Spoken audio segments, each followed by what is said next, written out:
Hello বন্ধুরা, welcome to my channel. I hope সবার পড়াশোনা খুব ভালো চলছে এবং জোর কদমে চলছে।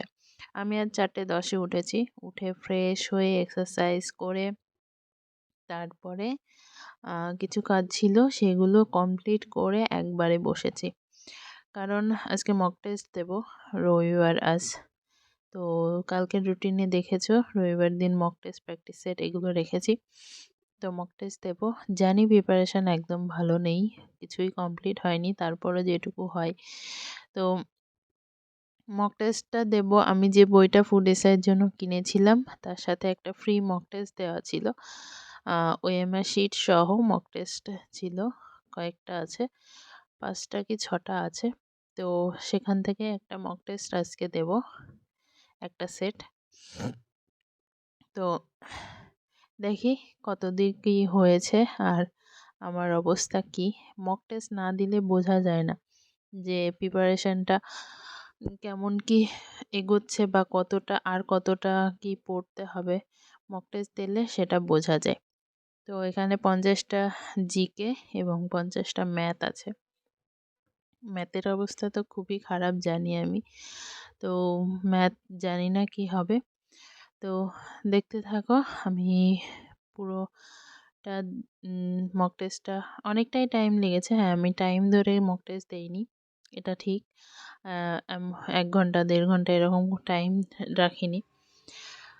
যতটা টাইম লাগবে ততটা করেছি, কারণ অনেকটাই টাইম লাগবে আমি জানি। এই যে দেখো মক টেস্টের রেজাল্ট, আমার 64.75 এসেছে। একটা ভুল হয়েছে। আর জিকে যেগুলো পেরেছি সেগুলো করেছি, আর যেগুলো পারিনি সেগুলো ফাঁকা রেখেছি। যেগুলো জানি যে পারবো না, ভুল হবে, সেগুলোতে হাত দেইনি। তো সেই জন্য আর একটা ভুল হয়েছে, একটা আন্দাজে মেরেছি, সেটাই ভুল হয়েছে। তো তার জন্য 0.25 কাটা গেছে। 65টা হয়েছিল, তো 64.75। তো ম্যাথের অবস্থা খুবই খারাপ। বেশিরভাগ ম্যাথই পারিনি, অর্ধেক মানে 25টা ম্যাথও পারিনি। তো এগুলো করতে করতে আমার 8টা 8:30 প্রায় বেজে গেছিলো। তারপর খিদে পাচ্ছিল, তো সেই সময় বৌদি লুচি আর আলুর দম দিয়ে গেল, তো সেটা খাবো। তো এতগুলো খাবো না, সেজন্য আমি তুলে নিচ্ছি। এখানে 2টো লুচি নিয়েছি আর এখন আলুর দম নেব। নিয়ে এটা খেয়ে দিয়ে তারপরে স্নান করে আর কিছু টুকিটাকি কাজ আছে সেগুলো কমপ্লিট করে আবার বসবো পড়তে। এবার করব প্র্যাকটিস সেট, ইউটিউব থেকে প্র্যাকটিস সেট করব ম্যাথের, কারণ ম্যাথের অবস্থা খুব খারাপ। মানে খুব খারাপ বলতে খুব খারাপ। মানে হয়তো পারবো ম্যাথটা, কিন্তু কিভাবে করতে হবে সেটা বুঝতে পারছি না, এরকম হচ্ছিল যখন মক টেস্ট দিচ্ছিলাম। তো সেজন্য প্র্যাকটিস সেটটা ধরলাম। আর যেগুলো আমার করা হয়েছিল ম্যাথ, সিম্পলিফিকেশান, নাম্বার সিস্টেম, তারপরে ডেসিমেল, ফ্র্যাকশান, পার্সেন্টেজ, এইগুলোরই প্র্যাকটিস করছিলাম। আর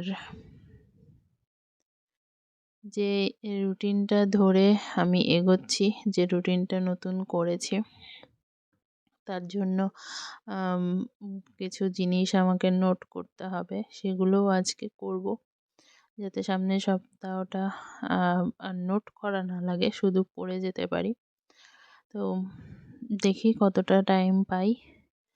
প্র্যাকটিস সেটটা কমপ্লিট করে আগে ভেবেছিলাম আগে নোটস করব, তারপর প্র্যাকটিস সেট করব। তো দেখলাম নোটস করতে লাগলে নোটস করার তো কোনো শেষ নেই, কারণ আমার সব কিছুই নোটস করে করেই পড়তে হচ্ছে। তো ওটা করতে লাগলে সারা দিন রাত চলে যাবে, তাও শেষ হবে না, তখন আর প্র্যাকটিস সেটটা করা হবে না। তো সেজন্য প্র্যাকটিস সেটটা আগে করে নিলাম। আর প্র্যাকটিস সেট করতে লাগে বুঝতে পারলাম যে ম্যাথের কী অবস্থা। 2 দিন আগে করেছি, তারপরও ভুলে ভুলে গেছি। তো প্র্যাকটিস সেট তোমরাও করো, আর মক টেস্ট দেওয়ার চেষ্টা করো, রোজ একটা করে, না হলেও সপ্তাহে একটা করে মক টেস্ট দেওয়ার চেষ্টা করো। তাহলে তোমাদের, আর ওএমআর শিটেই দেবে, তাহলে তোমাদের ভরাট করার প্র্যাকটিসটাও হবে। ওএমআর শিটটা ভরাট করার প্র্যাকটিসটাও হয়ে যাবে, আর তার সাথে টাইম ম্যানেজমেন্টটাও চলে আসবে তোমার মধ্যে। তো মক টেস্ট প্লাস প্র্যাকটিস সেটটা রোজ রাখতে পারলে ভালো হয়। তো যদি আমার মতো অবস্থা তোমাদের হয় যে কিছুই পড়া নেই, তাহলে সপ্তাহে একদিন রাখো, আমি যেমন রেখেছি। তো এগুলো করে তারপর বসবো নোটস নিয়ে। আজকে পশ্চিমবঙ্গের যেগুলো আছে, পশ্চিমবঙ্গের জাতীয় খেলা, পশ্চিমবঙ্গ সম্পর্কে যে জিকেগুলো আছে, পশ্চিমবঙ্গের খেলা, জাতীয় নদী, প্রথম মেডিকেল কলেজ, দীর্ঘতম বাঁধ, দীর্ঘতম সড়ক, তারপরে বড় জেলা, সবচেয়ে বড় জেলা, সবচেয়ে ছোট জেলা, বৃহত্তম মিউজিয়াম, তারপরে সবচেয়ে পুরনো বিশ্ববিদ্যালয়, পশ্চিমবঙ্গের আয়তন কত ছিল, পশ্চিমবঙ্গের প্রথম রাজ্যপাল কে ছিলেন, মুখ্যমন্ত্রী কে ছিলেন, রূপকার কে ছিলেন, তারপরে প্রথম সংবাদপত্রের নাম, প্রথম বাংলা সংবাদপত্রের নাম, বৃহত্তম রেল স্টেশন, তারপরে বৃহত্তম বদ্বীপ, দীর্ঘতম নদী, পশ্চিমবঙ্গের অক্সফোর্ড কাকে বলে, পশ্চিমবঙ্গের প্রবেশদ্বার, দক্ষিণবঙ্গ কোন অঞ্চলকে দক্ষিণবঙ্গের প্রবেশদ্বার বলা হয়, জাতীয় মাছ কি, এই জিনিসগুলো পশ্চিমবঙ্গ সম্পর্কে এই জিনিসগুলো সব পড়তে হবে। আরও আছে, তো এই জিনিসগুলো আমি আজকে নোট করছি। আর তার সাথে কারেন্ট অ্যাফেয়ার আমি বলেছি লাস্ট 1 বছরের কারেন্ট অ্যাফেয়ার পড়বো আমি। তো মান্থলি কারেন্ট অ্যাফেয়ার ইউটিউবে সার্চ করলেই পেয়ে যাবে 2023 সালের জানুয়ারি মাসের, ফেব্রুয়ারি মাসের। তো সার্চ করে করে নিয়ে ওখান থেকে